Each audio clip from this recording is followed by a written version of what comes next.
नमस्कार, मेरा नाम तबारक है। सिटी फोकस न्यूज में आप सबका एक बार फिर से स्वागत है। एक नजर डालते हैं आज की सुर्खियों पर।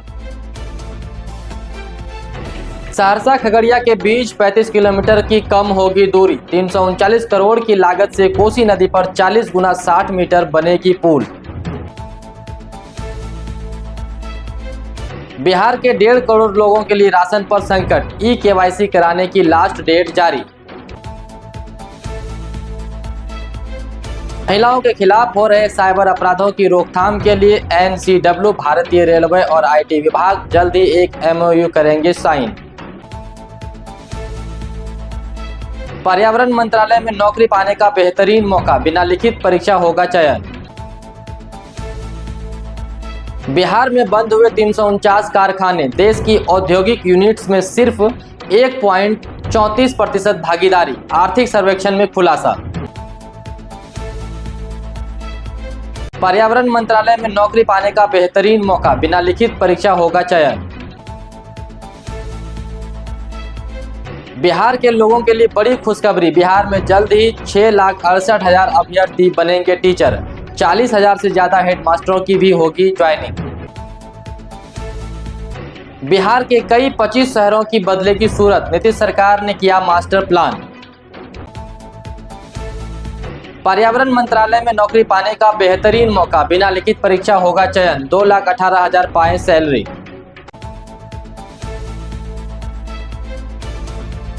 अब खबर विस्तार से। बिहार सरकार के साथ निश्चय अंतर्गत आर्थिक हल युवाओं के बल के तहत चलाई जा रही सबसे महत्वाकांक्षी योजना बिहार स्टूडेंट क्रेडिट कार्ड योजना के माध्यम से बिहार के छात्र छात्रों को उच्चतर शिक्षा प्राप्त करने के लिए आर्थिक मदद प्रदान की जा रही है, जहां सरकार आपको 4 लाख रुपए तक का आपको क्रेडिट कार्ड प्रदान किया जाता है, जिसका उपयोग आप पढ़ाई लिखाई में कर सकते हैं। यह क्रेडिट कार्ड बिना किसी ब्याज दर के प्रदान किया जाता है, जिसे छात्रों को 12 वर्षों में चुकाना पड़ता है। इस योजना का लाभ लेने के लिए छात्रों को ऑनलाइन आवेदन और आवश्यक दस्तावेज जमा करना होता है। इस योजना का लाभ लेने के लिए आवेदक बिहार राज्य का निवासी होना चाहिए, साथ ही 12वीं पास होनी चाहिए। इसमें आवेदकों को किसी भी तरह की गारंटर की आवश्यकता नहीं होती है।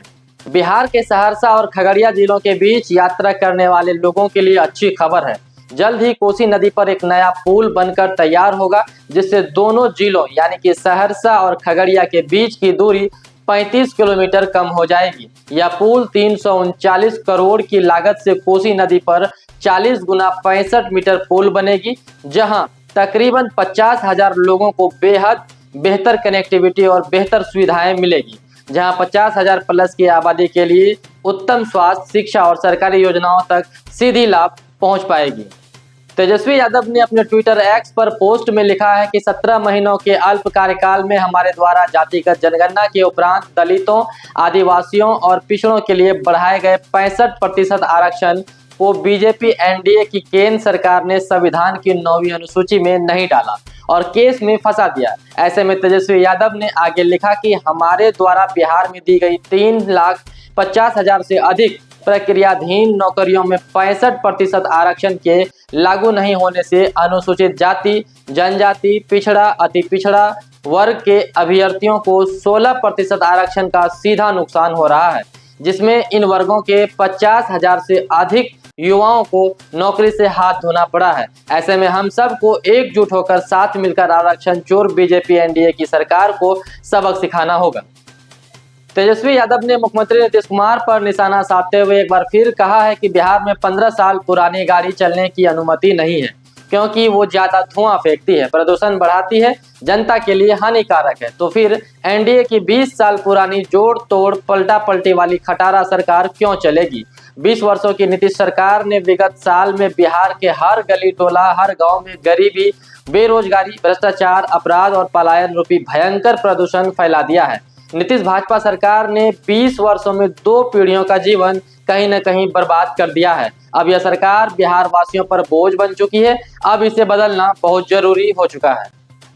पूर्णिया जिला पदाधिकारी कुंदन कुमार की अध्यक्षता में बिहार दिवस 2025 की पूर्व तैयारी को लेकर संबंधित पदाधिकारियों के साथ महानंदा सभागार में बैठक हुई। प्रभारी पदाधिकारी सामान्य शाखा रविशंकर उरांव ने बताया कि 22 मार्च 2025 को बिहार दिवस के अवसर पर मैराथन दौड़, रक्तदान शिविर, चित्रकला, रंगोली, भाषण, सुगम संगीत प्रतियोगिता, विद्यालय स्तर किसान मेला तथा सांस्कृतिक कार्यक्रम का आयोजन किया जाएगा।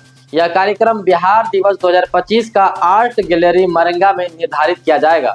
आपको बता दें कि यह एक विविध और समृद्ध कार्यक्रम होगा जिसमें लोग अपनी संस्कृति और परंपराओं का प्रदर्शन करेंगे। यह सभी कार्यक्रम बिहार दिवस के अवसर पर एक यादगार और आनंददायक अनुभव प्रदान करेंगे। महिलाओं के खिलाफ हो रहे साइबर अपराधों की रोकथाम के लिए राष्ट्रीय महिला आयोग, भारतीय रेलवे और IT विभाग जल्द ही एक MOU साइन करने जा रहे हैं।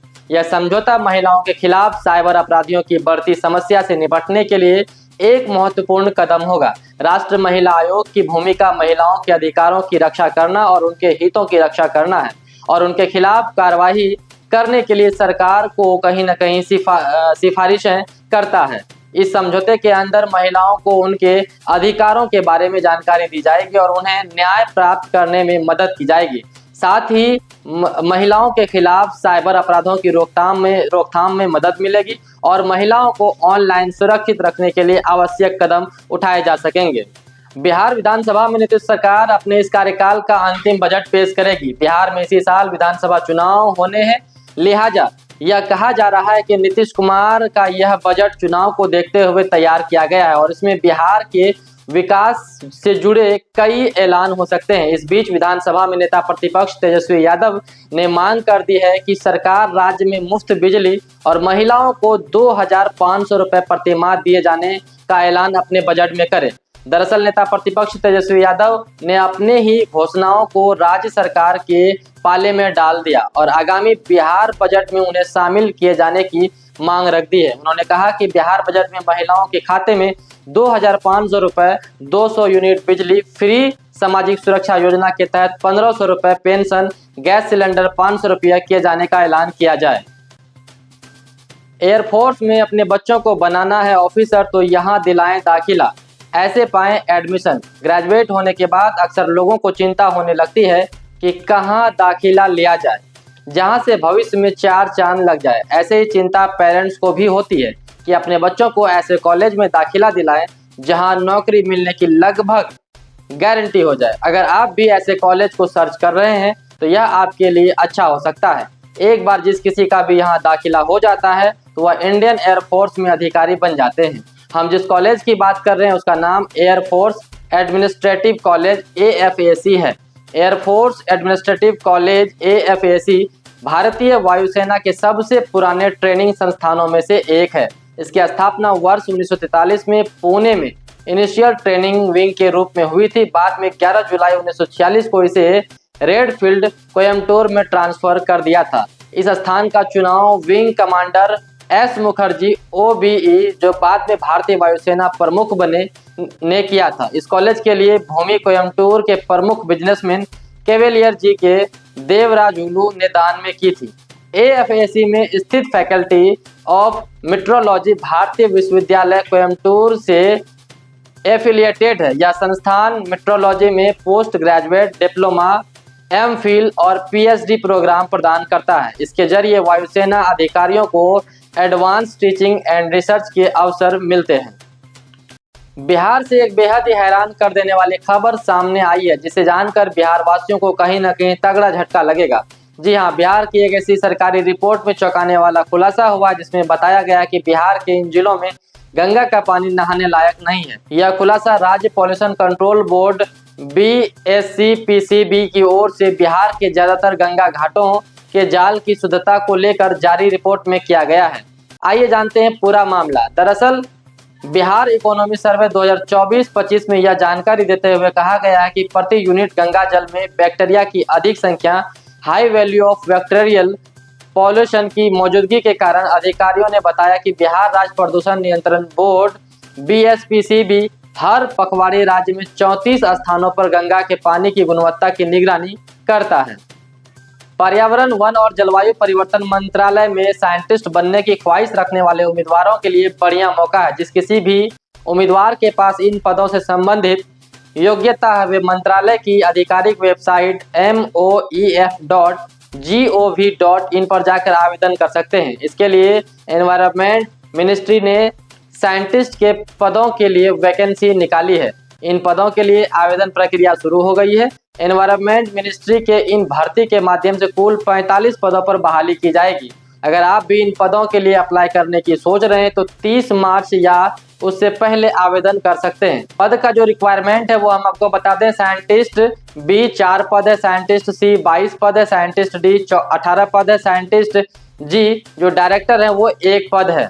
बिहार के छपरा से हैरान कर देने वाला मामला सामने आया है। यहाँ एक बच्चे का अपहरण हुआ तो उसकी मां रोते रोते पुलिस के पास पहुंची और उसने बताया कि अपहरणकर्ता 25 लाख रुपए की फिरौती मांग रहे हैं। पुलिस ने अपहरण कांड में ऐसा खुलासा किया है कि लोगों के होश उड़ गए हैं। बस आइए जानते हैं पूरा मामला क्या है। दरअसल छपरा बिहार में अपहरण कांड के खुलासे से लोग हैरान हैं। यहाँ के छपरा में 13 साल के बच्चे के अपहरण पर उसकी मां रोते रोते पुलिस थाने पहुंची थी और उसने पुलिस को बताया था कि उससे फिरौती के लिए 25 लाख रुपए मांगे जा रहे हैं, जो ना देने पर बच्चे को जान से मारने की धमकी दी जा रही है। सारण पुलिस ने इस मामले में ऐसी कार्रवाई की जिससे हर कोई कहीं न कहीं दंग हो गए। यहाँ लोगों को पुलिस के खुलासे से हैरानी हो रही है। सारण के एसपी कुमार आशीष ने बताया कि घटना थोड़ी अजीब है लेकिन सच है। एसपी कुमार आशीष ने बताया कि छपरा में एक मां ने फिरौती के लिए अपने ही बच्चे के अपहरण की साजिश रच दी और 25 लाख रुपए फिरौती वसूलने की कोशिश की, लेकिन सारण पुलिस ने इस मामले में त्वरित कार्रवाई करते हुए इसका साजिश का खुलासा किया और आरोपी मां और उसके प्रेमी को गिरफ्तार कर लिया। पहले दिगवारा थाना को सूचना प्राप्त हुई कि राईपट्टी निवासी दीपक कुमार ने 13 साल के भतीजे आदित्य कुमार का अपहरण कर लिया है एवं अपहरित को मुक्त करने के एवज में 25 लाख रुपए फिरौती की मांग की जा रही तथा फिरौती न देने पर अपहरित को जान से मारने की धमकी जा रही है। मां पर पुलिस को हुआ संदेह तो कड़ी पूछताछ हुई, खुल गया। इस संबंध में वादी ने लिखित आवेदन के आधार पर दिगवारा थाना कांड संज्ञा 62/25 दिनांक 1/3/2025 धारा 137/2 140/1 BNS दर्ज किया गया। संदेह के आधार पर अपहरित बालक की मां बबीता देवी को पूछताछ हेतु थाना लाया गया एवं पूछताछ में बबीता देवी ने इस अपहरण की घटना में अपनी संलिप्तता स्वीकार की एवं बताई कि पैसे के लिए अपने प्रेमी नीतीश कुमार उर्फ निक्कू के साथ मिलकर षड्यंत्र के तहत अपने बेटे का अपहरण कर पटना के कुर्थल में अपने प्रेमी नीतीश कुमार के पास छुपाई है। गिरफ्तार बबीता देवी के निशानदेही पर अपहरित बालक आदित्य कुमार को बरामद किया गया तथा नीतीश कुमार उर्फ निक्कू को उसके घर से गिरफ्तार किया गया। साथ ही फिरौती मांगने हेतु प्रयुक्त मोबाइल फोन एवं अभियुक्त बबीता देवी का मोबाइल फोन जब्त किया गया है। Bihar school examination board BSEB ने फरवरी 2025 में कक्षा 12 इंटरमीडिएट की फाइनल परीक्षा आयोजित की थी। प्रोविजनल आंसर की जारी होने के बाद रिजल्ट की घोषणा जल्द होने की संभावना है। आमतौर पर बिहार बोर्ड इंटर का रिजल्ट मार्च में जारी करता है। पिछले वर्षों में कक्षा 12वीं का रिजल्ट 21 मार्च 2023 और 23 मार्च 2024 को जारी किया गया था। इससे संभावना जताई जा रही है कि इस साल भी बोर्ड कक्षा 12वीं का रिजल्ट मार्च महीने में ही जारी कर सकता है। हालांकि इस बारे में अभी तक कोई आधिकारिक अपडेट नहीं है। बिहार बोर्ड 12वीं परीक्षा का रिजल्ट जारी होने के बाद छात्र सीधे नीचे दिए गए लिंक के जरिए भी अपना रिजल्ट चेक कर सकते हैं। साथ ही नीचे दिए गए इस स्टेप के माध्यम से भी रिजल्ट देख सकते हैं जो आपको स्क्रीन पर दिखाई दे रहा है। बिहार बोर्ड 12वीं परीक्षा का रिजल्ट इन वेबसाइटों के माध्यम से आप पता कर सकते हैं। 12वीं पास करके नौकरी की है तलाश तो SAIL में मिल रहा है बेहतरीन मौका, बिना रिटन एग्जाम होगा सिलेक्शन।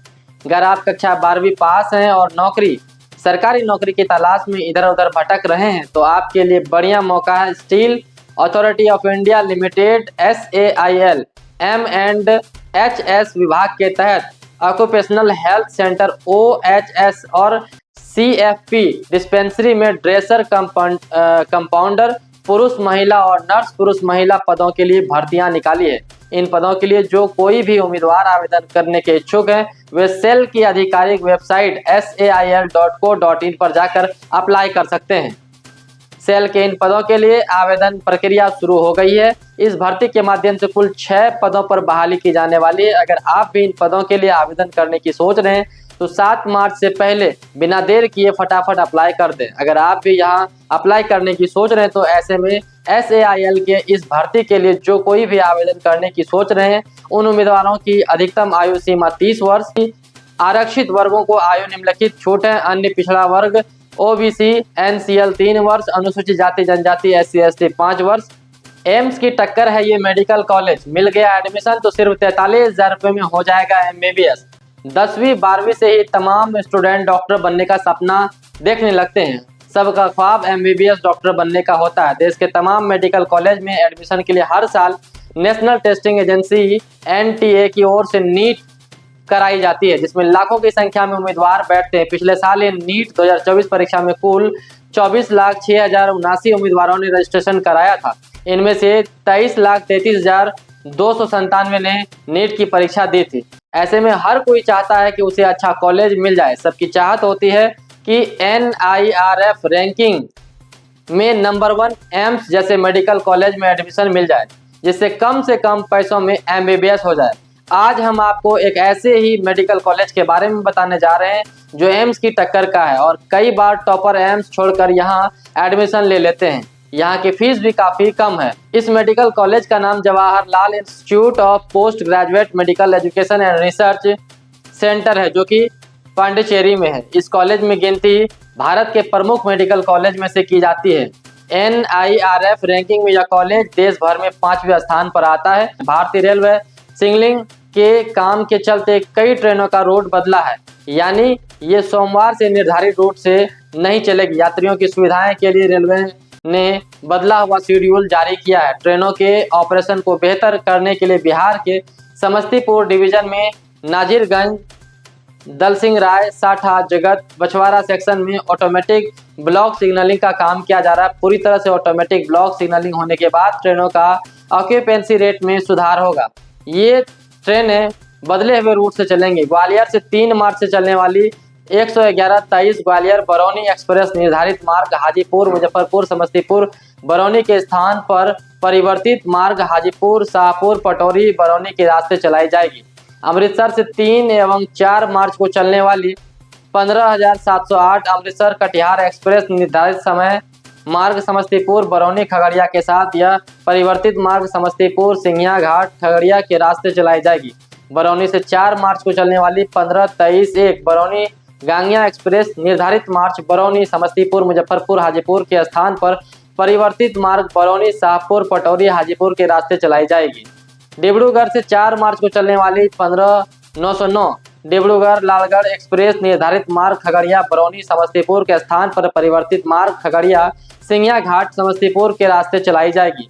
तालगढ़ से 3 मार्च को चलने वाली 15,910 तालगढ़ लालगढ़ डिब्रूगढ़ एक्सप्रेस निर्धारित मार्ग समस्तीपुर, बरौनी, खगड़िया के स्थान पर परिवर्तित मार्ग समस्तीपुर, सिंघिया घाट, खगड़िया के रास्ते चलाई जाएगी। नई दिल्ली से 4 मार्च को चलने वाली 12-55-4 नई दिल्ली सहरसा एक्सप्रेस निर्धारित मार्ग समस्तीपुर, बरौनी, खगड़िया के स्थान पर परिवर्तित मार्ग समस्तीपुर, सिंघिया घाट, खगड़िया के रास्ते चलाई जाएगी। गोरखपुर से 4 मार्च को चलने वाली 15-028 गोरखपुर संबलपुर एक्सप्रेस निर्धारित मार्ग हाजीपुर, मुजफ्फरपुर, समस्तीपुर, बरौनी के स्थान पर परिवर्तित मार्ग हाजीपुर, शाहपुर, पटौरी, बरौनी के रास्ते चलाई जाएगी। कटिहार से 4 मार्च को चलने वाली 15-707 कटिहार अमृतसर एक्सप्रेस निर्धारित मार्ग खगड़िया, बरौनी, समस्तीपुर के स्थान पर परिवर्तित मार्ग खगड़िया, सिंघिया घाट, समस्तीपुर के रास्ते चलाई जाएगी। कामाख्या से 4 मार्च को चलने वाली 15-077 कामाख्या गोमती नगर एक्सप्रेस निर्धारित मार्ग खगड़िया, बरौनी, हाजीपुर के स्थान पर परिवर्तित मार्ग खगड़िया, सिंघिया घाट, समस्तीपुर, मुजफ्फरपुर, हाजीपुर के रास्ते चलाई जाएगी। न्यू तिनसुकिया से 4 मार्च को चलने वाली 15-933 न्यू तिनसुकिया अमृतसर एक्सप्रेस निर्धारित मार्ग खगड़िया, बरौनी, हाजीपुर के स्थान पर परिवर्तित मार्ग खगड़िया, सिंघिया घाट, समस्तीपुर, मुजफ्फरपुर, हाजीपुर के रास्ते चलाई जाएगी। सहरसा से 5 मार्च को चलने वाली 12-55-3 सहरसा नई दिल्ली एक्सप्रेस निर्धारित मार्ग खगड़िया, बरौनी, समस्तीपुर के स्थान पर परिवर्तित मार्ग खगड़िया, सिंघिया घाट, समस्तीपुर के रास्ते चलाई जाएगी। सहरसा से 5 मार्च को चलने वाली 15-5-29 सहरसा आनंद विहार टर्मिनल एक्सप्रेस निर्धारित मार्ग खगड़िया, बरौनी, समस्तीपुर के स्थान पर परिवर्तित मार्ग खगड़िया, सिंघिया घाट, समस्तीपुर के रास्ते चलाई जाएगी। बलिया से 5 मार्च को चलने वाली 13-106 बलिया सियालदह एक्सप्रेस बलिया से 60 मिनट रोककर चलाई जाएगी। बिहार की राजनीति में सबसे अधिक चर्चा इस बात की है कि क्या मुख्यमंत्री नीतीश कुमार के बेटे निशांत कुमार राजनीति में आने वाले हैं। चर्चा ने तब जोर पकड़ा जब हाल ही के दिनों में निशांत कुमार लगातार मीडिया से रूबरू होने लगे। यह चौंकाने वाला था क्योंकि 6 महीने पहले से निशांत कुमार ने मीडिया के सवाल पर कहा था कि उन्होंने अध्यात्म का रास्ता चुन लिया है। तो फिर अचानक ऐसा क्या हुआ जो वह राजनीति के सवालों में जवाब देने के लिए आगे आने लगे, मीडिया से रूबरू भी होने लगे और सियासत को साधने लगे। एक इंटरव्यू में उन्होंने खुले तौर पर अपने पिता मुख्यमंत्री नीतीश कुमार को एनडीए का सीएम फेस घोषित करने की मांग भी खुले तौर पर कर दी। जाहिर तौर पर ये सारी घटनाएं एक इशारा तो जरूर करती है कि वह राजनीति में आने को तैयार है या नहीं, लेकिन कुछ तैयारी तो जरूर है। राजनीति में कई जानकार यह भी बताते हैं कि संभव है कि 15 अप्रैल के बाद वह जदयू ज्वाइन भी करे और आगामी विधानसभा चुनाव भी लड़े, लेकिन इस बात को लेकर अभी कयासबाजियां ही है, कोई आधिकारिक पुष्टि नहीं। लेकिन राजनीति के विमर्श में जो बात आ गई है उसको लेकर तो निश्चित तौर पर सियासी सरगर्मी भी बढ़ गई है। अब निशांत कुमार राजनीति में आते हैं अथवा नहीं आते हैं, यह मुख्यमंत्री नीतीश कुमार के रुख पर निर्भर करेगा। परिवारवाद के घोर विरोधी रहे नीतीश कुमार क्या अपने पुत्र को राजनीति में आने देंगे? सवाल सियासी गलियारों में गूंज रहा है। इसी बीच कई वरिष्ठ पत्रकार इसको लेकर अपनी अलग अलग राय रखते हैं। वहीं कुछ चंद ऐसे नेताओं का उदाहरण देते हैं जो राजनीतिक परिवारों से होते हुए भी परिवारवाद के आरोप से दूर रहे। परिवार से राजनीतिक विरासत तो मिली, लेकिन उन पर परिवारवाद का ठप्पा नहीं लगा। इसमें एक बड़े नाम है जिन पर हम आगे चर्चा करते हैं। पहला बड़ा नाम उड़ीसा के पूर्व मुख्यमंत्री नवीन पटनायक का है।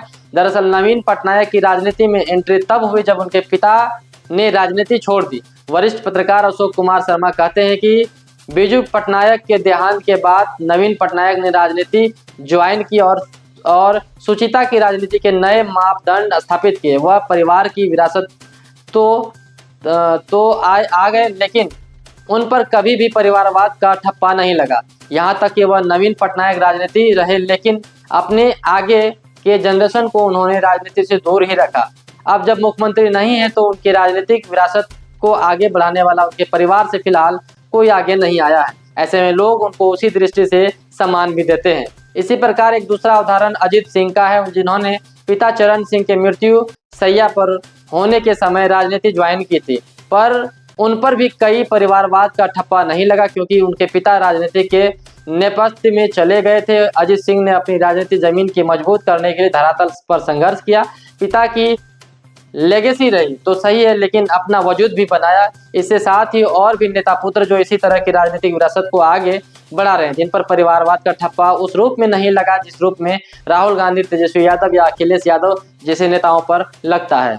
पटना मेट्रो प्रोजेक्ट में कितने टनल रोड और कितने एलिवेटेड स्टेशन, डिटेल में जानिए पूरा प्लान।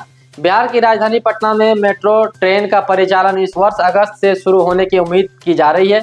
पटना मेट्रो के लिए वर्तमान प्रोजेक्ट के तहत कुल 2 कॉरिडोर बनने हैं और इसके तहत 26 स्टेशन बनाए जा रहे हैं। उत्तर दक्षिण कॉरिडोर की लंबाई 14.45 किलोमीटर होगी। वहीं पहले चरण में मलाही, पकड़ी, खेमनीचक, भूतनाथ रोड, 0 माइल और न्यू ISBT स्टेशन शामिल है। पटना मेट्रो का पहला station ISBT elevated station Pataliputra bus terminal के सामने बनाया जा रहा है। पटना मेट्रो स्टेशन का पूर्व दक्षिण कॉरिडोर की लंबाई 16.94 किलोमीटर होगी और दोनों कॉरिडोर के अंतर्गत कुल 26 स्टेशन बनने की योजना पर काम हो रहा है। पटना मेट्रो के कॉरिडोर 1 में 8 एलिवेटेड और 6 अंडरग्राउंड स्टेशन है। वहीं कॉरिडोर 2 में 5 एलिवेटेड और 7 अंडरग्राउंड स्टेशन है।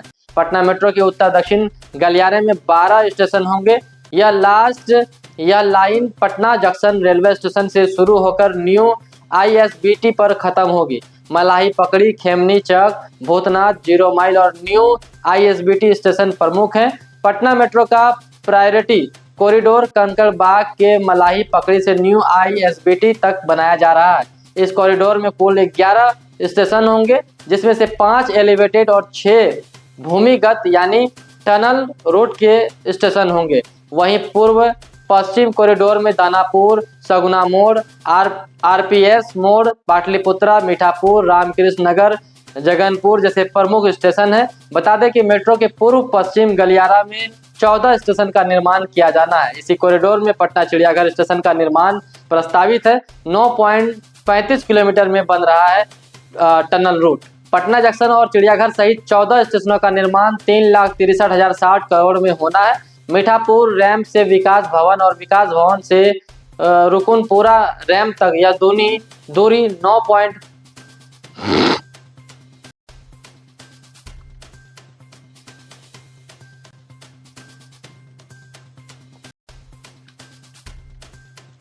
पटना जंक्शन और चिड़ियाघर सहित 14 स्टेशनों का निर्माण 3,63,060 करोड़ में होना है।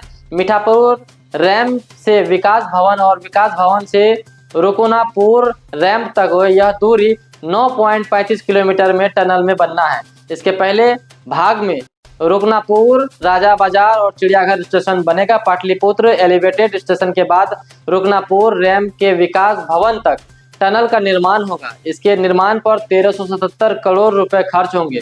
दूसरे भाग में विकास भवन, विद्युत भवन और पटना जंक्शन स्टेशन का निर्माण होगा। इस बीच पटना मेट्रो के पूर्व पश्चिम गलियारा के स्टेशनों की दूरी की सूची भी लगभग तय हो चुकी है। रुकनपुरा से राजा बाजार के बीच 958.25 मीटर की दूरी होगी। वहीं राजा बाजार से चिड़ियाघर के बीच 2,21,673 मीटर की दूरी होगी। चिड़ियाघर से विकास भवन तक आपको बता दें कि 1280.7 मीटर की दूरी होगी। विकास भवन से विद्युत भवन तक 1437.52 मीटर की दूरी होगी, जबकि विद्युत भवन से पटना जंक्शन के बीच की दूरी 1424.021 मीटर और पटना जंक्शन से मीठापुर 2042.50 मीटर की दूरी होगी। बता दें कि पटना मेट्रो निर्माण के लिए 29 मार्च 2023 को एग्रीमेंट हुआ था, लेकिन अब तक एक बार भी फंड नहीं मिला है। इसमें जैक के निर्माण के लिए पटना मेट्रो को 51,158 करोड़ रुपए का लोन देने के लिए करार किया गया था। जैक फंड का उपयोग भूमिगत स्टेशन, टनल, मेट्रो ट्रेन के डब्बे की खरीदारी, सिग्नल सिस्टम लगाने, पटरी बिछाने, बिजली ओवरटेक सिस्टम लगाने सहित अन्य कार्य में किया जाना है।